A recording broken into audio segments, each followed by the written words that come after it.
जय हिंद दोस्तों, स्वागत है आपका मेरे चैनल इंडस पब्लिक एकेडमी में। दोस्तों, मैं आपके लिए फिर से लेकर आ गया हूं 2019 का आखिरी पेपर। पिछले 3 पेपर 2019 के हमने पढ़ा रखे हैं और 2018 में जो 4 पेपर हुए थे वो भी हमने पढ़ा दिए हैं। दोस्तों, बस यही एक उम्मीद में कि हर बार रिपीट हुआ है तो इस बार भी रिपीट होगा और ये पेपर हम री एग्ज़ाम के लिए बना रहे हैं, यूपी पुलिस के लिए। 19 क्वेश्चन मैथ के आते हैं, जिसमें से 19 क्वेश्चन आज हम डिस्कस कर रहे होंगे और यह 28 जनवरी सेकंड शिफ्ट का पेपर है जो कि 2019 में पूछा गया था। तो चलिए देखते हैं और ये देखेंगे कि पेपर कैसा आ रहा था। और देखिए, इसमें से जो भी मैं 19 क्वेश्चन उठाया हूँ 2018 और पिछले 2019, ये सब टोटली पेपर रिपीट है। तो चलिए देखते हैं। देखिए, क्वेश्चन नंबर 1 आपके सामने है। आप पहले वीडियो को पुश कीजिए, क्वेश्चन को पढ़िए और लगाने का ट्राई कीजिए। ना बन भी जाए तो फिर मेरी ट्रिक देखिए। प्रश्न कह रहा है कि 3 साझेदार ABC 4-5-6 के अनुपात में लाभ का साझा किया। यदि लाभ में C का हिस्सा A की तुलना में 200 रुपये अधिक है तो उनका कुल लाभ कितना होगा। देखिए दोस्तों, प्रश्न कह रहा है कि A, B और C इनके लाभ का अनुपात है 4-5-6 में। अब कह रहा है कि A, इधर से पढ़िए, C का हिस्सा A की तुलना में 200 रुपये अधिक है, यानी कि ये C का हिस्सा A की तुलना में 200 रुपये अधिक है। लेकिन हमें अनुपात में दिख क्या रहा है कि 2 रुपये अधिक है। प्रश्न क्या कह रहा है कि 200 रुपये अधिक है। तो क्या मैं इनको बराबर कर दूं तो एक की वैल्यू कितनी आ जाएगी, 100 रुपये। अब यहाँ से हम इनको जोड़ लेते हैं, 6 4 10 5 15। तो 15 की वैल्यू, जब एक की वैल्यू 100 रुपये है तो 15 की वैल्यू कितनी आ जाएगी, 1500 रुपये। ठीक है दोस्तों, तो ये मेरा राइट आंसर है, ऑप्शन नंबर ए। गलती नहीं करना। चलिए नेक्स्ट क्वेश्चन देखते हैं। नेक्स्ट क्वेश्चन कह रहा है कि 3 साझेदार ABC ने 2, 3, 4 के अनुपात में लाभ का साझा किया। एक नया भागीदार D शामिल हो गया। यहाँ ABC पहले से थे, ABC, जिनके लाभ का अनुपात था 2, 3, 4। ठीक है। अब कह रहा है कि एक नया भागीदार D शामिल हुआ। उसने प्रत्येक A और C के आधे हिस्से लिए। मतलब A का हिस्सा कितना है, 2, C का हिस्सा कितना है, 4, तो टोटल कितना हुआ, 6। इनका आधा हिस्सा लिया, 3, यानी कि D जो आया है वह 3 हिस्सा लिया, इनका A का, C का आधा। ठीक है। अब कह रहा है कि अब लाभ का हिस्सा 100 रुपये है, किसका, D का। यदि D के लाभ का हिस्सा 100 रुपये है तो क्या मैं बराबर कर दूं, क्या मैं इन्हें बराबर कर दूं। हमारा अनुपात कह रहा है कि इसका हिस्सा 3 है, लेकिन प्रश्न कह रहा है कि इसका हिस्सा 100 रुपये है, तो क्या मैं इनको बराबर कर दूं। तो बराबर करने के लिए मुझे क्या करना पड़ेगा, 100 में 3 का भाग देना पड़ेगा। ठीक है। अब कह रहा है कि तो कुल लाभ कितना होगा। दोस्तों, D का अब नहीं जोड़ना है, इनका जोड़ना है। इनका कुल लाभ यहाँ से पता चलेगा। तो 4, 2, 6, 7, 8, 1, 9। तो यहाँ मैं 9 से मल्टीप्लाई कर दूंगा तो मेरा आंसर निकल के आ जाएगा। तो 3 से ये कटा 3 बार में, राइट आंसर है मेरा 300 रुपये। ठीक है। एकदम बेसिक से चल रहे हैं और मुझे उम्मीद है कि आपको समझ में आ रहा होगा। अगर समझ में आ रहा है तो वीडियो को लाइक करके हमें बता दीजिए कि हमारे समझ में आ रहा है। क्वेश्चन नंबर 3 कह रहा है कि लागू होने वाली कुल प्रतिशत छूट क्या है जब 20% और 10% की 2 लगातार छूटें लागू की जाती हैं। दोस्तों, मैंने आपको पिछले वीडियो में बता रखा है कि जब भी ये क्रमागत आए या तो लगातार आए तो इन्हें क्या करना होता है कि इन दोनों को पहले तो जोड़ लेना है, 20 + 10, फिर प्लस का चिन्ह लगा के इन दोनों को गुणा कर लेना है। तो 20 का गुणा 10 में हो जाएगा, कितना हो जाएगा, 200, और बटे में ले लेना है 100। अब क्या करना है, 0 से 0 कटा, अब यहाँ से बचा 2, ये जुड़ के कितना हुआ, 30, और 2 वो कितना हो गया, 32। टोटल कितना परसेंट निकला, 32%। तो यहाँ से राइट आंसर है हमारा C। ठीक है। ऐसे क्वेश्चन आपके पेपर में पूछे जाते हैं, 100% मेरी गारंटी है कि पूछे जाते हैं। सारे प्रीवियस ईयर उठा के देख लीजिए, ये क्वेश्चन बट्टा वाला तो पूछता है जिसमें क्रमागत या लगातार कुछ भी संख्या देकर, डबल परसेंटेज देकर आपसे वैल्यू पूछने लग रहा है। ठीक है। तो चलिए चलते हैं नेक्स्ट। चौथा क्वेश्चन कह रहा है कि ब्याज दर ज्ञात कीजिए जब 1000 रुपये के मूलधन पर 5 वर्ष की अवधि में साधारण ब्याज 440 रुपये प्राप्त होता है। दोस्तों, जब भी सिंपल इंटरेस्ट यानी कि साधारण ब्याज का क्वेश्चन पूछे और ब्याज आपको दे रखा हो तो देखिए, ये सूत्र सभी को याद होता है, SI = पैरट। ठीक है। पैरट मीन्स तोता बटे 100। ये सूत्र सभी को याद होता है। इसमें क्या करना है कि साधारण ब्याज कितना है हमारा 440 रुपये, तो मैंने रख दिया बराबर मूलधन कितना है मेरा 1000 रुपये। ये पी को हम मूलधन मानते हैं, आर को दर मानते हैं। दर हमें नहीं पता है, दर ही हमें निकालना है, तो मैं दर को एसटी ऐसे ही रख लूँगा। टी माने टाइम होता है, टाइम दे रखा है 5 वर्षों का, और बटे में मैं ये वाला 100 इधर लगा दूंगा। ठीक है, अब दोस्तों मैं क्या करूंगा कि डबल जीरो से ये डबल जीरो कटा और ये एक जीरो से ये जीरो कट गया, बचा इधर कितना 44। इस 5 का भाग में दूंगा 44 में, तो कितना आएगा 5×8=40, 8:8, यानी कि राइट आंसर है मेरा सी नंबर। देखिए नेक्स्ट क्वेश्चन कह रहा है कि वह संख्या ज्ञात कीजिए जिसके लिए 1000 रुपये के मूलधन पर 10% वार्षिक ब्याज दर से 331 रुपये का चक्रवृद्धि ब्याज प्राप्त होता है। देखिए दोस्तों, एक सिंपल इंटरेस्ट का क्वेश्चन पूछा, फिर एसआई का भी पूछा, यानी कि एक एसआई का पूछा, एक सीआई का पूछा, यानी कि साधारण ब्याज, चक्रवृद्धि ब्याज, इसके एक एक क्वेश्चन पूछे ही जाते हैं। तो आपको ये चैप्टर पूरी तरीके से फिनिश कर लेना है, यानी कि अच्छे से पढ़ के जाना ही जाना है। ठीक है, तो देखिए क्वेश्चन ज़्यादातर जो प्रीवियस ईयर में आ रहे हैं रिपीट होने की संभावना है, तो जो मैं मेथड बता रहा हूँ आप उसे सिंपल समझ लीजिए। क्वेश्चन कह रहा है कि वह संख्या ज्ञात कीजिए जिसके लिए 1000 रुपये के मूलधन पर 10% वार्षिक ब्याज दर से 331 रुपये का चक्रवृद्धि ब्याज प्राप्त हुआ था। देखिए मूलधन यहाँ कितना है 1000 रुपये, मिश्र ये कितना है, ये चक्रवृद्धि ब्याज है। ठीक है, मैं क्या करता हूँ कि ऊपर में चक्रवृद्धि ब्याज और प्लस ये 1000 में कितना, 1000 में 331 जोड़ के कितना आया 331 आया। ठीक है, ये हमारा हुआ मिश्र धन। और नीचे में लिखना है मुझे, क्या लिखना है, मूलधन। ठीक है, अब यहाँ 10% की ब्याज दर भी दे रखी है। ठीक है, तो ब्याज दर से अभी मुझे मतलब नहीं है, मैं सिंपल ये देखूंगा कि यह है इनका अनुपात बनाऊंगा। तो अनुपात से मुझे ये दिख रहा है कि यह 11 का क्यूब है, यह है 11 का क्यूब है, और यह है 10 का क्यूब है। ठीक है, यहाँ जब भी आपको दर पूछेगा तो यहाँ आपको कुछ ना कुछ बना के देगा, या तो स्क्वायर बना के देगा या तो क्यूब बना के देगा, इससे ज़्यादा कुछ भी नहीं दे सकता। तो आपको बस पहचानने आना चाहिए, और आपको 15 तक का क्यूब तो आना ही आना चाहिए। ठीक है, क्योंकि वो 14 का भी क्यूब रख देगा, 15 का भी क्यूब रख देगा, तो ये आपको आना चाहिए। मुझे यहाँ से सीधा दिख गया कि ये जो मिश्र धन है ये 1331 रुपये 11 का क्यूब है, और ये 10 का क्यूब है। कितना बढ़ रहा है, 1 बढ़ रहा है। 1 किस पर बढ़ रहा है, 10 पे बढ़ रहा है। तो अब मैं यहाँ से 100 लगा दूंगा, तो देखिए 10% आया कि नहीं। अब यहाँ से मैं क्या करूँगा, एक जीरो से काटूंगा तो यहाँ 10, यानी कि 10% आ गया, यानी कि जो परसेंटेज दर दे रखा था वही आ चुका है। यानी कि अब यहाँ से हम क्यूब की वैल्यू देखी थी, क्यूब की वैल्यू का मतलब होता है कि 3 वर्ष। अगर क्यूब की वैल्यू दे रखे तो हमें 3 वर्ष मार देना है, अगर यहाँ स्क्वायर की वैल्यू दे रखे तो हमें फिर 2 साल मारना है। ठीक है, तो आपको ऐसे फ्रैक्शन बनाना पड़ेगा और उन्हें अनुपात में काट के नीचे लाना पड़ेगा। ठीक है, तो फिर आपका आंसर आ जाएगा। नेक्स्ट क्वेश्चन कह रहा है कि यदि एक वस्तु 300 रुपये में खरीदी गई और उस पर 50 रुपये की मरम्मत के लिए खर्च किया गया, तो अब कितना हो गया 350। 300 में खरीदी गई, 50 रुपये मरम्मत में दिया गया, 350 हुआ। इसे अंकित मूल्य पर 20% लाभ पर बेचा जाना चाहिए, जो कि लागत मूल्य का 110% है। इसका जो अंकित मूल्य है, यहाँ कोई अंकित मूल्य है, मुझे नहीं पता अंकित मूल्य क्या है। यह कह रहा है कि जो कि लागत मूल्य का 110% है। यहां से अच्छे से पढ़िए।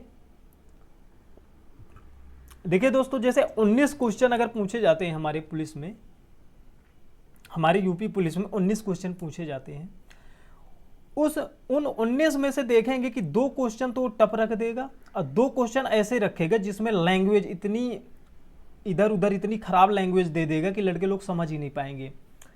क्वेश्चन बहुत सरल, बहुत ही आसान रहेगा, लेकिन लैंग्वेज बहुत टफ रख देगा।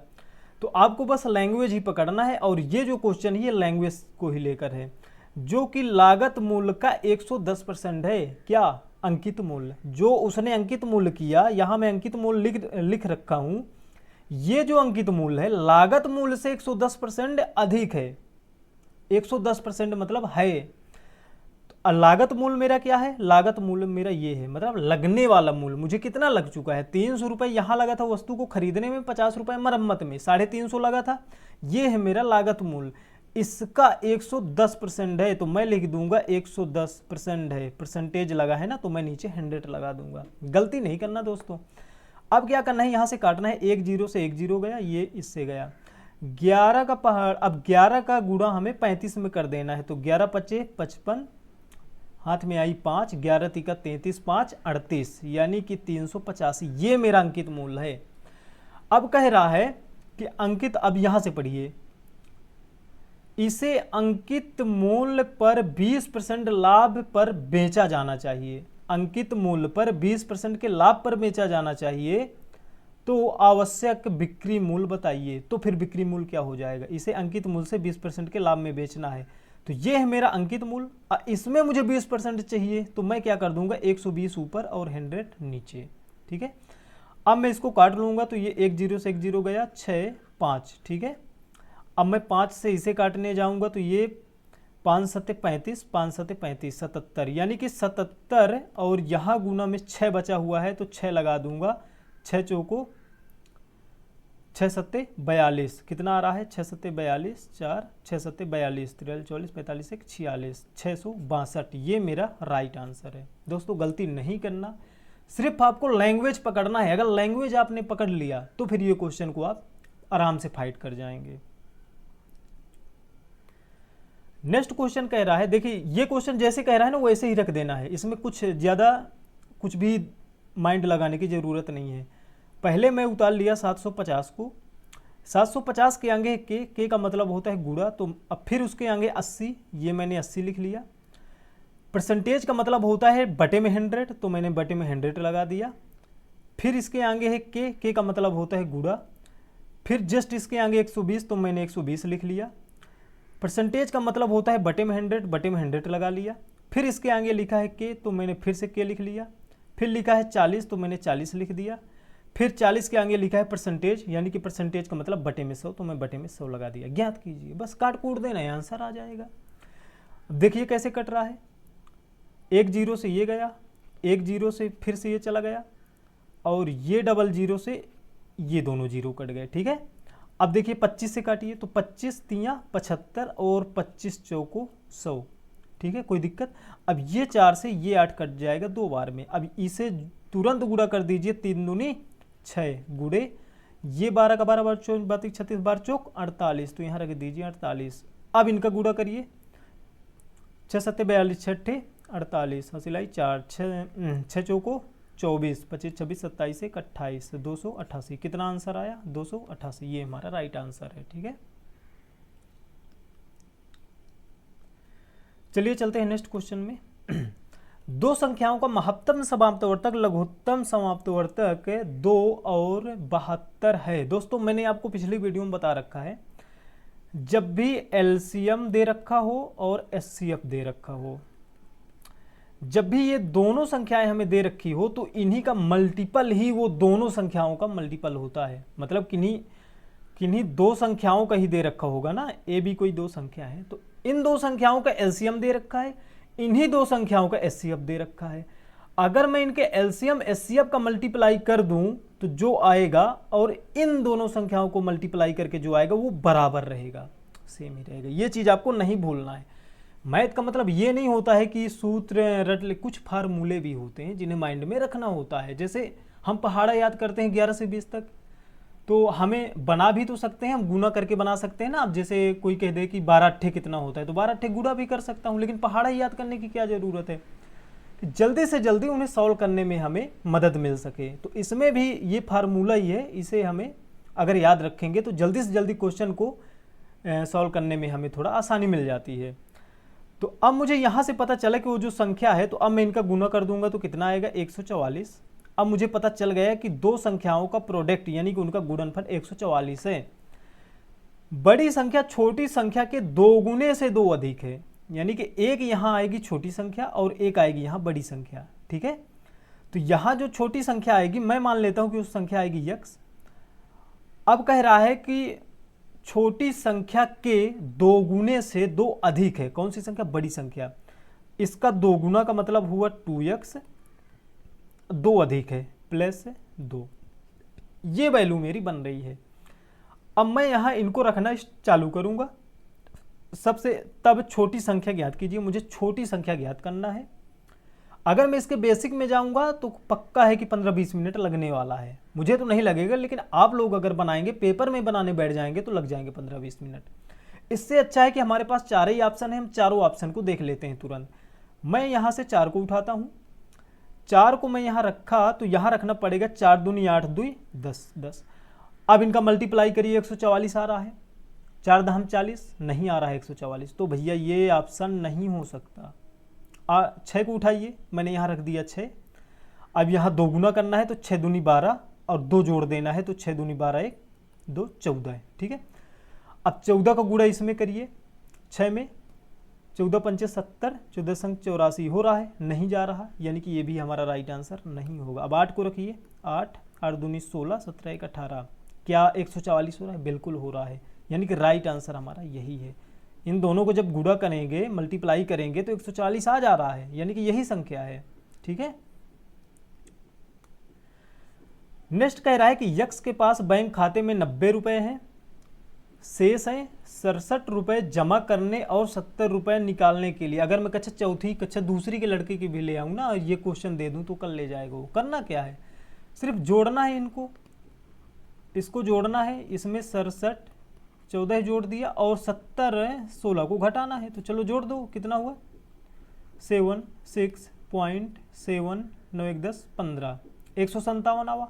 अब यहाँ से 70.16 घटा देना है, तो चलिए घटाइए, यहाँ से आया 51 पॉइंट, यहाँ से आया 7 और ये आया 8, यानी कि 87 51, राइट आंसर है हमारा बी। बिल्कुल सरल क्वेश्चन भी रखता है, 1-2 क्वेश्चन जोड़ घटाना वाले रखेगा ही। फरवरी में अगर आप 2024 के यूपी पुलिस का पेपर दिए हैं तो जानते होंगे, हर शिफ्ट में कोई ऐसा शिफ्ट नहीं था जो ये क्वेश्चन न दिया हो, जोड़ घटाने वाला दे रहा था। चलिए नेक्स्ट, 2 कुर्सियां और एक मेज 170 रुपए में खरीदी जा सकती हैं, 5 कुर्सियां और 4 मेज 530 रुपए। इसमें ये कह रहा है कुर्सी को मानूंगा के, मेज को मानूंगा एम, ठीक है। तो यहाँ से 2 कुर्सी हैं 2 के प्लस एक मेज है 1 एम बराबर है 170 रुपए में खरीदे गए, ठीक है। अब यहाँ से कह रहा है कि 5 कुर्सियाँ 5 के प्लस 4 मेज 4 एम कितने में खरीदे गए, 530 रुपए में खरीदे गए। दोस्तों इसमें से आपको क्या करना होता है कि जैसे मैं लिखा हूँ ना वैसे ही लिख लेना है, सेम टू सेम, इधर उधर मत कीजिएगा कि सामने टू सामने लिख लें, नहीं तो आप कंफ्यूज हो जाएंगे। तो ऐसे ही लिखना है। अब क्या करना है इसमें कि तो एक कुर्सी का लागत मूल्य बताइए, एक कुर्सी का लागत मूल्य पूछा है। अब चाहे एक कुर्सी का पूछे चाहे 10 कुर्सी का पूछे, हम निकाल सकते हैं, लेकिन पहले हमें ये जो हमारा समीकरण बना हुआ है इसको हमें सॉल्व करना होगा।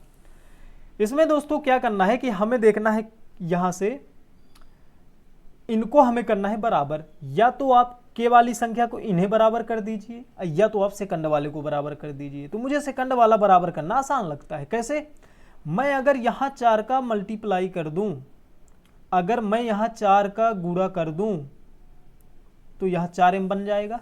ये देखिए दोनों बराबर हो गए। अगर मैं 4 का गुणा यहाँ किया हूं तो 4 का गुणा यहाँ भी करना पड़ेगा, तो ये बन जाएगा कितना, 4 दूनी 8। और 4 का गुणा यहाँ भी करना पड़ेगा, तो ये कितना बन जाएगा, 4 7 28, हासिल आई 2, 4 1 कम 4 1 5 6, तो ये बन चुका है 680। अब क्या करना है कि नीचे वाली संख्या को घटा देना है। तो यहाँ से आया कितना, 3 के, 8 के में 5 के घटा ना, तो 3 के प्लस ये दोनों कट जाएंगे, तो यहाँ प्लस नहीं आएगा, अब यहाँ बराबर आ जाएगा, बराबर। अब 680 में 530 को घटा देना है, तो यहाँ कितना आया, 150, ठीक है, 150 ही आ रहा है, एक बार चेक कर लीजिए, बिल्कुल यहाँ से आ रहा है 150।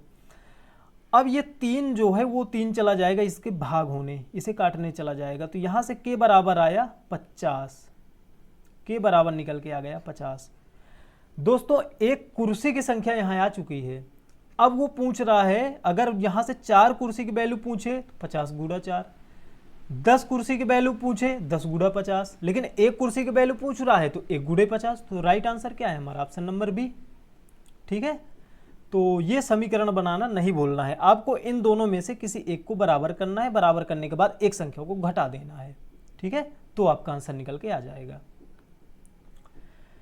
नेक्स्ट क्वेश्चन कह रहा है कि 256 के वर्गमूल, तुरंत बना लो 256 का वर्गमूल।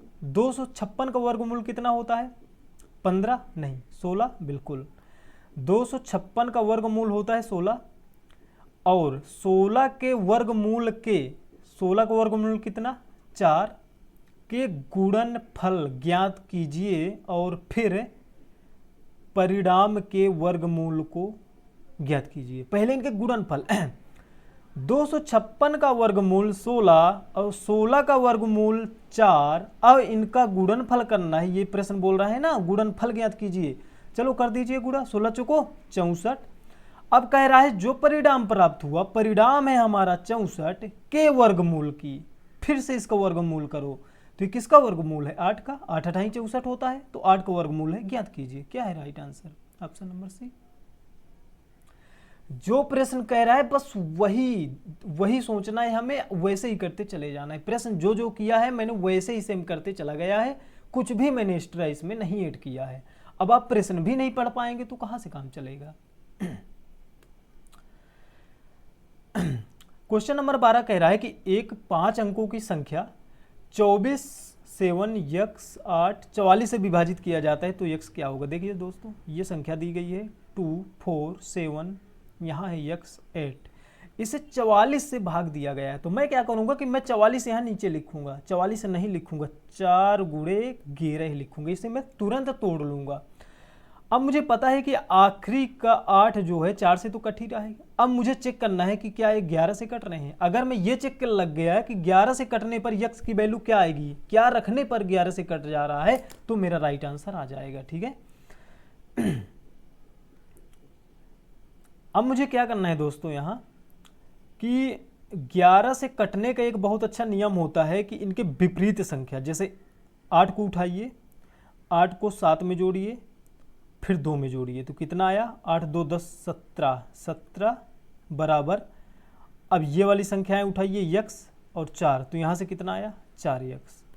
ठीक है, अब यहाँ से आप देखिए हमें ना इन्हें बराबर करना होता है, या तो 11 आ जाए, एक साइड हमें 11 करना पड़ेगा, इधर मुझे 11 करना है। तो मैं सबसे पहले ये 17 में 4 को घटा दूंगा तो यहाँ कितना आ जाएगा 13 बराबर, अब यहाँ बचा x, क्योंकि ये 4 मैंने घटा चुका है। अब मुझे यहाँ 11 बनाना है, तब 11 से कट जाएगा, तो मैं क्या रख दूँ, क्या घटा दूँ, इसमें 2 घटा दूँ, यानी कि मुझे 2 यहाँ रखना पड़ेगा x की जगह पर। 2 रख दूंगा तो ये बन जाएगा 11, ये बन जाएगा 11। अब 11 अगर बन चुका है तो इसका मतलब है 11 से कट रहा है। अगर 11 से कम बनता, 10 बनता, 9 बनता, तो इसका मतलब 11 से नहीं कट रहा है। 11 से कटने के लिए 11 ही बनाना पड़ेगा इधर। ठीक है, तो देखिए यहाँ 13 आ चुका है, यानी कि 2 घटाने पर 11 बन रहा है, यानी कि मैं x की जगह पर 2 रख सकता हूँ। चलिए अब यहाँ से 2 रखिए, अब इसे काट के देखिए, 11 दूनी 22, बचा कितना 2, तो बन गया 27। फिर 11 दूनी 22, बचा कितना 5, तो बन गया 52। फिर 11 चौको 44, तो बचा कितना 6 2 8, 11 88, बिल्कुल कट जा रहा है। तो राइट आंसर हमारा क्या है 2। ये विभाजिता के नियम से, अब विभाजिता के नियम से क्वेश्चन पूछता है यूपी पुलिस में, ये ध्यान रखिएगा आप।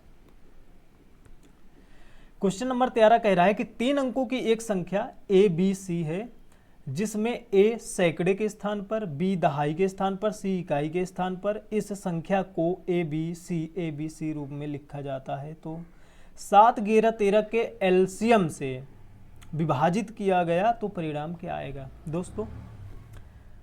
7 11 13 बहुत अच्छी संख्या है, बहुत अच्छा अंक है। इनको तो चाहे आप मल्टीप्लाई कर दो, 1001 ही आता है, चाहे तो इनका एलसीएम निकाल लीजिए, 1001 ही आएगा, 1001 ही आएगा। और हमें ना क्वेश्चन ऐसे भी अरझा के पूछ देता है, मतलब इन कुछ संख्या लिख देगा और संख्या लिखने के बाद ये भी संख्या लिख देगा और इनमें से बोलेगा कि कौन सी संख्या अभाज्य है। तो ज़्यादातर लड़के ना इसी में टिक मार के चले आते हैं कि ये अभाज्य है, ये संख्या 1001 किसी से नहीं कट रहा है, अब मार के चले जाएंगे, वही उनका आंसर गलत हो जाता है। क्यों गलत हो जाता है, क्योंकि ये संख्या 1 से कट रही है, खुद से कट रही है, 7 से भी कट रही है, 11 से कट रही है और 13 से भी कट रही है। इन दोनों का मल्टीपल ही 1001 होता है। इसकी एक अच्छी बात खासियत बताऊं, आप कोई भी 3 अंक की संख्या लिख लीजिए, मान लीजिए कि मैं लिखता हूं 4 5 6, इसको आप गुणा कर दीजिए किससे 1001 से, तो ये संख्या रिपीट हो जाएगी, 4 5 6 4 5 6 रिपीट हो जाएगी। कैलकुलेटर में करके देख लीजिए, कोई भी संख्या रैंडमली उठा लीजिए, 9 उठाइए, 6 उठाइए, 2 उठाइए, कुछ भी उठा लीजिए और इसको मल्टीप्लाई करिए 1001 से, तो ये कितना हो जाएगा 962 962। संख्या रिपीट हो रही है, देख पा रहे हैं आप, यहाँ संख्या रिपीट हो रही है। यानी कि अगर मैं किसी भी 3 अंकों की संख्या को, कोई भी संख्या है, मान लीजिए ए है, बी है, सी है, कोई भी संख्या है, अगर मैं इससे ऑपरेशन कह क्या रहा है कि 7 11 13 के एलसीएम से, लघुत्तम समाप्तवर्तक से, लघुत्तम इनका एलसीएम क्या आ रहा है 1001 से विभाजित करने पर संख्या क्या आएगी। अब देखिए यहां संख्या को रिपीट कर रहा है, ये बोला है कि कोई संख्या रिपीट हो रही है, ABC, तो मैं मान लेता हूं कि कोई भी संख्या, अब देखिए मैं इसको यहां से पहले मिटा देता हूं इसे,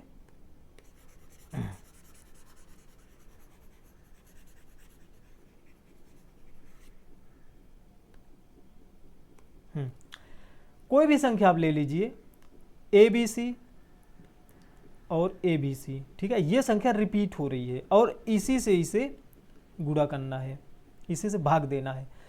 यानी कि अगर मैं उदाहरण के लिए लेता हूं यहाँ 4 5 6, अच्छे से समझ लीजिए आप, 4 5 6 लेता हूं और इसमें मैं क्या करता हूं कि ये रिपीट कर देता हूं इसे 4 5 6, इस संख्या को इससे रिपीट कर दिया हूं मैं, यानी कि 2 बार लिख दिया हूं।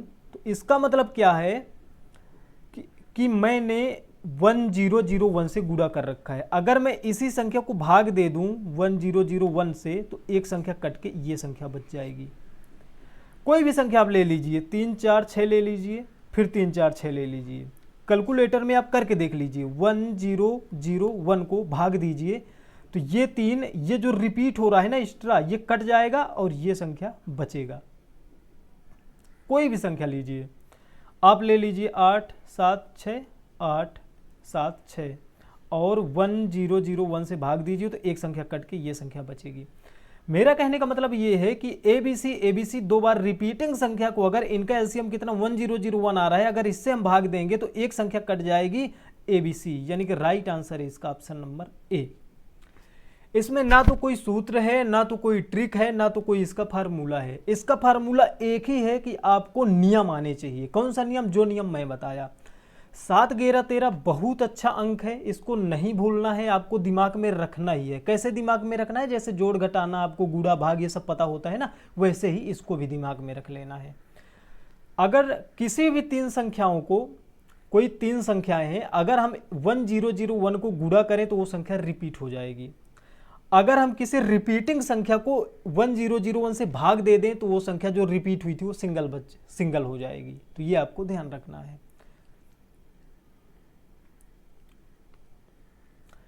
एक आयताकार भूखंड की लंबाई इसकी चौड़ाई से तिगुनी है। भूखंड का क्षेत्रफल 768 मीटर स्क्वायर है, तो भूखंड की परिमाप ज्ञात कीजिए। दोस्तों क्या कह रहा है कि इसकी लंबाई, तो मैं लंबाई को L मान लेता हूं, चौड़ाई को मैं B मान लेता हूं, ठीक है।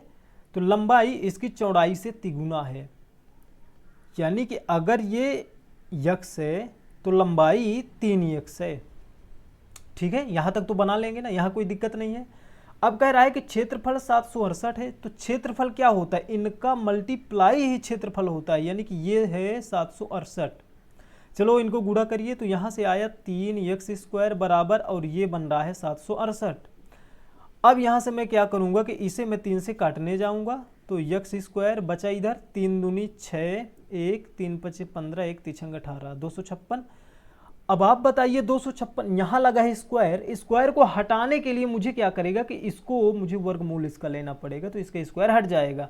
तो यहाँ से x बराबर आया 16। 256 16 का वर्ग होता है, वर्गमूल होता है, ठीक है।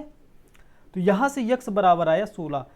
अब मुझे पता चल गया कि मेरा b को मैंने माना था x बराबर आ चुका है 16, तो b है 16, ठीक है, चौड़ाई है 16। l को मैंने माना था 3x, तो 16 दूनी 32, 16 त्रिक 48, l मेरा आ चुका है 48, ठीक है। अब कह रहा है तो भूखंड का परिमाप बताइए। तो परिमाप क्या होता है? इन दोनों संख्याओं को, लंबाई को चौड़ाई को जोड़ के डबल कर देना होता है। ये सूत्र आपने देखा होगा ना, 2√L + B, ये होता है परिमाप। मैं एक बार और बता दूं, ये मान लो कोई आयताकार है, परिमाप होता है इनकी ये चारों साइड की बाउंड्री, ये जो बाउंड्री है ना, बाउंड्री, यही है इनका परिमाप। अगर मुझे परिमाप निकालना है तो ये चारों का मुझे वो लेना पड़ेगा, ये कितने हैं। तो अब देखिए लंबाई कितनी है 48, चौड़ाई कितनी है 16, ये भी 48 और ये भी 16। तो या तो इन चारों को जोड़ लीजिए या तो इन दो को जोड़ के डबल कर लीजिए। भाई मैंने इन दोनों को जोड़ा तो कितना आया, 8 4 8 6 14, हंसी लाई 1 5 1 6, कितना आया 64। इनको डबल कर दो तो कितना आ गया 128। ये हमारा राइट आंसर हो जाएगा। ठीक है, दो रेलगाड़ियों की गति का अनुपात 5-6 है। एक रेलगाड़ी है उसकी 5 है और दूसरी रेलगाड़ी की गति 6 किलोमीटर घंटा है, कुछ भी मान लो, 5-6 अनुपात है तो मैंने मान लिया। ठीक है, दूसरी रेलगाड़ी जो है ये वाली रेलगाड़ी 5 घंटे में 450 किलोमीटर तय करती है। दोस्तों इसने तो पूरा ही आसान कर दिया, 450 किलोमीटर चलती है दूरी बटे 5 घंटे में टाइम बराबर क्या होता है, चाल। अब चाल कितनी आई, यहाँ से निकल के आई 90। ठीक है, 5 से मैंने 450 को काटा तो 90 आया। दोस्तों ये मेरी आई दूसरी गाड़ी की चाल 90, लेकिन प्रश्न कह रहा है कि है 6, तो इस 6 को 90 कितने गुना है, जितने गुना होगा उतने गुना फर्स्ट को भी कर देना है, तो इसका आंसर निकल के आ जाएगा। तो कितने गुना है, चलिए काट के देखिए, 6 कम 6 बचा कितना, 7 8 30, तो 6 पंचे 30, 15 गुना। इसको भी 15 गुना कर दो तो 15 पना 75। राइट आंसर है मेरा डी। ठीक है, यही तो पूछा था, पहली रेलगाड़ी की गति बताइए बस। एक आदमी 5 घंटे में एक यात्रा पूरी करता है, वह यात्रा के पहले आधे भाग को, समझिए ये पूरी यात्रा है, इसके आधे भाग को, वह यात्रा के पहले आधे भाग को 21 किलोमीटर घंटा से चलता है, 21 की चाल से चला रहा है। दूसरे आधे भाग को 24 किलोमीटर घंटा की स्पीड से चला रहा है। तो गति तो यात्रा करता है, तो यात्रा की कुल दूरी ज्ञात कीजिए 5 घंटे में। दोस्तों यहाँ ध्यान रखना, ये देखो दे रखा है एक आदमी 5 घंटे में। अब आप मुझे ये बताइए, मैं दूरी को कुछ भी मान लेता हूँ, यक्स मानो, डी मानो, ए मानो, बी मानो, अपना नाम ही मान लो। मैं मानता हूँ कि यक्स, इतनी दूरी को मैं मानता हूँ यक्स। ठीक है, ये दूरी को मानता हूँ यक्स, तो इसको भी यक्स मानना पड़ेगा क्योंकि ये दोनों बराबर हैं। जितनी दूरी इधर साइड है उतनी दूरी उधर साइड भी है। तो अगर मैं इसे 5 मानूंगा तो इसे भी 5 मानूंगा। आई बात समझ में? तो मैं इसे एक को यक्स मानता हूं तो वो भी यक्स हो जाएगी। तो यक्स मैंने मान लिया, मैंने ये लिख दिया दूरी। अब दूरी बटे चाल, चाल कितनी है 21, तो दूरी बटे चाल निकल के आता है ना टाइम। अब लेकिन अब प्लस करना है, क्यों? क्योंकि दूरी और भी है उस, तो वहाँ ये वाली भी दूरी है यक्स, और बटे में क्या लगाऊंगा 24। तो ये है दूरी, ये है मेरी चाल। तो दूरी बटे चाल निकल के क्या आता है घंटा। दूरी बटे चाल निकल के आता है टाइम। टाइम का मतलब है घंटा, 5 घंटा। ठीक है, तो यहां से हमने प्रश्न कह रखा है 5 घंटा, तो मैंने ले लिया 5। अब देखिए दोस्तों, सूत्र नहीं भूलना है, थोड़ा सा याद भी रखना है कि दूरी बटे चाल बराबर होता है टाइम। तो ये पूरी दूरी को मैंने टोटल लिख रखा है इधर, और इनकी दोनों की चाल भी लिख रखा है। इनको दोनों को जोड़ दिया हूँ, तब जाके हमारा टाइम निकल के आ गया है। इनको टाइम को मैंने बराबर में लिख दिया है। अब मुझे क्या करना है कि इन्हें जोड़ने के लिए इनका लेना है सबसे पहले एलसीएम। मुझे लेना है सबसे पहले इनका एलसीएम। तो 21 का 24 का एलसीएम मुझे लेने के लिए मैं क्या करूँगा, तो ये एलसीएम इनके 120 रहा है, लेकिन मैं आपको बता देता हूँ ये 24 है। इनका एलसीएम लेने के लिए इसके पहले पेयर बना लेना है। तो इनके पेयर बनाना है, कितना आएगा 6 चौको 24, 4 6। ठीक है, फिर मुझे 21 के पेयर बनाना है। तो 21 के पेयर क्या होता है 7 त्रिक 21, 7 गुना 3। ठीक है, अब यहाँ से निकल के एक पेयर बन रहा है 3 गुना 2, और यहाँ से बन रहा है 2 गुना 2। ठीक है, यहाँ देखिए 2 कितने हैं, 3 2 हैं, तो मैंने 3 2 ले लिया, 3 2 मैंने ले लिया, 2 दूनम 4, 4 दूनी 8। ठीक है, गुना। अब यहाँ से मुझे 1 3 दिख रहा है, तो मैंने एक 3 ले लिया तो ये 3 भी आ गया इधर। अब लेने की ज़रूरत नहीं है ये वाले 3 की। अब यहाँ मुझे 7 दिख रहा है तो मैं 7 को भी उठा लूँगा, ठीक है। 7 के साथ 7 दूनी 14, 7 3 21, 21 गुना 8, 21 गुना 8 भी है ना, 21 गुना 8 करना है मुझे। तो 8 1 8, 8 दूनी 16, 168, यानी कि इनका एलसीएम 168 आ रहा है, इनका एलसीएम 168 आ रहा है, ठीक है। अब जब इनका एलसीएम आ गया, मैं यहाँ ले लेता हूँ अच्छे से, 168 आया इनका एलसीएम। अब मुझे क्या करना है कि 21 को कितने बार में जा रहा है, 8 बार में, ठीक है। 8 बार में काट रहा है तो मैं यहाँ लिख लूँगा 8x प्लस ये वाला 24 कितनी बार में काट दे रहा है इसे, 7 बार में काट रहा है, 7 बार में, ठीक है। तो मैं यहाँ ले लूँगा 7x बराबर 5। अब देखिए दोस्तों, इनको जोड़ लीजिए तो 7 दूनी 14, 15x, तो 15x बराबर ये वाला 168 चला जाएगा 5 से गुणा होने। अब हम गुणा कर लेते हैं तो 5 अट्ठे 40, 5 25, 5 6 30, 4 34, हाँसी लाई 3, 5 1 5 3 8, 840। अब ये 15 चला जाएगा इसे भाग करने, ठीक है। तो अब यहाँ से बचा क्या, यक्स, तो यक्स बराबर कितना आ जाएगा, 15 पना 75, हाँ 15 पना 75, बचा कितना 9, 15 छक्का 90, यक्स बराबर आ गया हमारा 56। पूछा हमसे क्या था, तो यात्रा की कुल दूरी कितनी है, तो यक्स बराबर कितना, हमने क्या माना था, यक्स यहाँ भी मान रखा था हमने कि ये यक्स है और यहाँ भी मान रखा था यक्स। तो यक्स बराबर कितना आया, 56। तो मान लीजिए ये भी 56 और ये भी 56, तो कितना हुआ बता दीजिए आप, 112 राइट आंसर है हमारा ए, ठीक है। तो ऐसे आपको आंसर निकाल लेना है। ए और बी 12 दिनों में एक काम पूरा कर सकते हैं, बी और सी वही काम को 16 दिनों में पूरा करते हैं। जैसे प्रश्न कह रहा है वैसे ही करते चले जाना है। ए प्लस बी ये दोनों एक काम को कर रहे हैं 12 दिन में, ठीक है। बी सी वही काम को 16 दिन में कर रहे हैं, बी सी वही काम को कर रहे हैं 16 दिन में। ए सी वही काम को कर रहे हैं, ए सी कितना 24 दिन में, ठीक है। तो ये कर रहे हैं 24 दिन में। अब इनका ले लेना है हमें एलसीएम, तभी तो टोटल काम आएगा। तो इनका एलसीएम कितना आता है, 24 दूनी 48, हाँ 48 आया, ठीक है। तो मैंने यहाँ से एलसीएम ले लिया 48। इसकी क्षमता आई 2, 16 त्रिक 48, इनकी क्षमता आई 3, 12 चौक 48, इनकी क्षमता आई 4, ठीक है। अब दोस्तों आप बताइए, यहाँ से ए बी बी सी ए सी कितनी बार डबल डबल लिखे हुए हैं, देखिए ए डबल है, एक ए यहाँ भी, एक बी यहाँ, एक बी यहाँ, एक सी यहाँ, एक सी यहाँ, डबल लिख रखे हैं।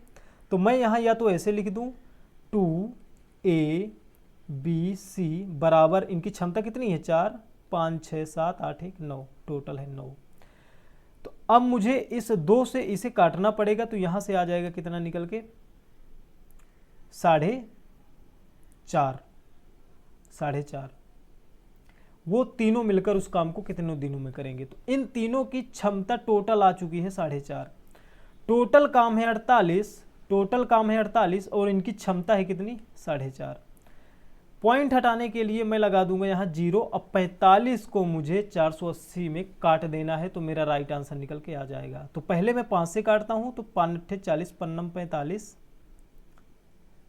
5 6 का 30, 5 9 45। अब 9 का भाग देता हूँ 96 में, तो यहाँ से 9 1 कम 9, 9 दहम 90 पूरा जा रहा है, बच कितना रहा है 9 दहम 90, 10 बार तो पूरा गया, बच रहा है यहाँ से 6/3, 6/9, ये होता है 2/3, 2/3 होता है 66। ऑप्शन नंबर डी मेरा राइट आंसर है। कर ले जाओगे कोई दिक्कत, या तो आपको ऐसे नहीं करना, तो आप इनकी क्षमता जोड़ लीजिए, 4 5 6 7 8 1 9 और 9 का आधा कर दिया करिए जब भी डबल डबल आपको दिख रखा हो, ठीक है।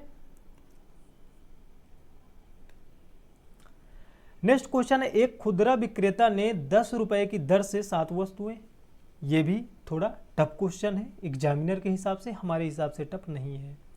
क्वेश्चन को आप पढ़िए, आप लगाने का ट्राई कीजिए। इस क्वेश्चन को मैं देखना चाहता हूँ आप लगा पाते हैं कि नहीं। अगर आप लगा लेते हैं तो कमेंट में जरूर लिख दीजिएगा कि सर मैंने लगा लिया है इसे।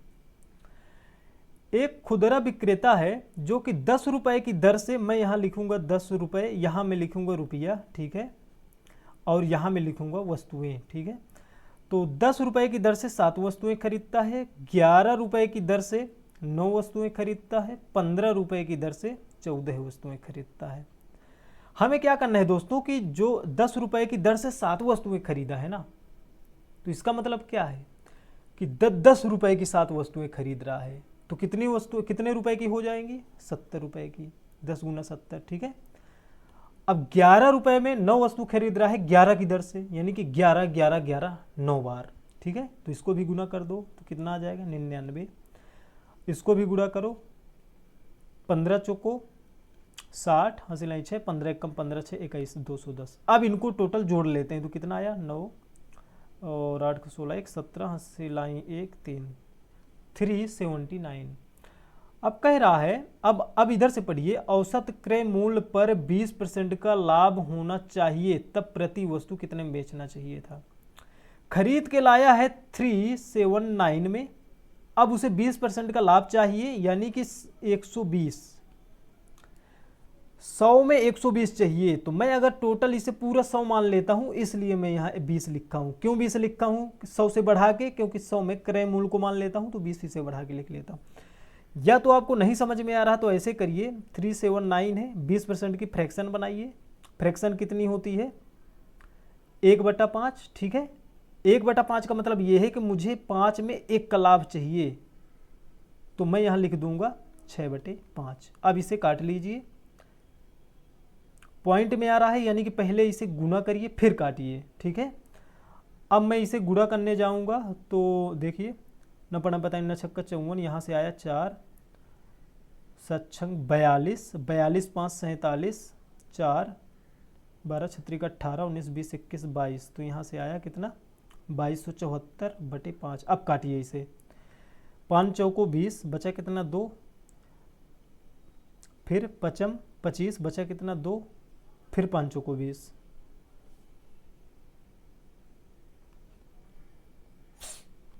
हाँ तो कितना आया? 4। अब यहाँ से बचा कितना? 5 8 40, यानी कि 4 5 कितना आ चुका है इनका गुणा करने पर? इन्हें काटने पीटने पर आ चुका है 454.8। अब दोस्तों कह रहा है तो प्रति वस्तु विक्रय मूल्य, प्रति वस्तु, ठीक है। प्रति वस्तु का मतलब है वस्तुएं कितनी हैं, इन्हें जोड़िए वस्तुओं को, 7 9 14, कितना हुआ? 21 9 30, टोटल 30 वस्तुएं हैं। तो ये जो संख्या आई है ना, 30 से हमें मल्टीप्लाई करना होगा, तब हमारा आंसर निकल के आ जाएगा। मुझे इसे 0 से काटने के लिए यहाँ एक 0 और बढ़ा दूंगा। अब मैं इसे काटना शुरू करूंगा 3 से, तो 3 एकम 3, 3 5 15, 3 एकम 3, 3 6 18। अब यहाँ से देखो 2 0 लगा है, तो 2 अंक के बाद में लगा दूंगा पॉइंट, 15.16। कौन सा राइट आंसर है? ऑप्शन नंबर बी, ठीक है। तो इस तरह से करना है। सबसे पहले हमें क्या करना है कि इनको जोड़ लेना है, ये जितने भी रुपया हैं वस्तुएं हैं इन्हें पहले जोड़ लेना है, और जोड़ के हमारा आया 379। अब ये कह रहा है कि क्रय मूल्य पर 20% का लाभ होना चाहिए, तो ये हमारा है क्रय मूल्य। इसमें 20% का लाभ कमाने के लिए मैंने 120 बटे लिख दिया 100। अब इनको काटा पीटा तो यहाँ से आ गया 454.8। अब कह रहा है कि प्रति वस्तु बताना है, तो टोटल वस्तुएं कितनी हैं? एक 7 वस्तु यहाँ है, 9 वस्तुएं इधर हैं और 14 वस्तुएं इधर हैं। जब हमने इनको जोड़ा तो 30 मिला, इस 454 को मैंने 30 से भाग दे दिया, तो मेरा राइट आंसर निकल के आ गया 15.16। नेक्स्ट क्वेश्चन देखिए दोस्तों, मैं आपके लिए लिख देता हूं कि ये क्वेश्चन कैसे लिखा हुआ है। ये क्वेश्चन लिखा हुआ है 4/5 अनुपाते 12/10 समानुपात x/6 अनुपाते 9/2। ये संख्या ऐसे लिखी हुई है। जब भी दोस्तों ऐसी संख्या आपको लिखी हो, आप ये जो अनुपात है इसे हम बराबर भी मान सकते हैं कि ये बराबर का चिन्ह लगा हुआ है, इधर बराबर ही मानते हैं, ठीक है। क्या करना है, हमें त्रियक गुणा कर देना है। तो इस 4 को इस 4 को मैं 10 से गुणा करूंगा तो ये कितना आया? 40 बटे 12 पंचे 60, इसका गुणा इसमें, तो 12 पंचे यहाँ से आया 60। अब यहाँ अनुपाते लगा है तो मैं अनुपात लगा दूंगा इधर बराबर, चाहे तो मैं बराबर भी लिख सकता हूँ, कोई दिक्कत नहीं है।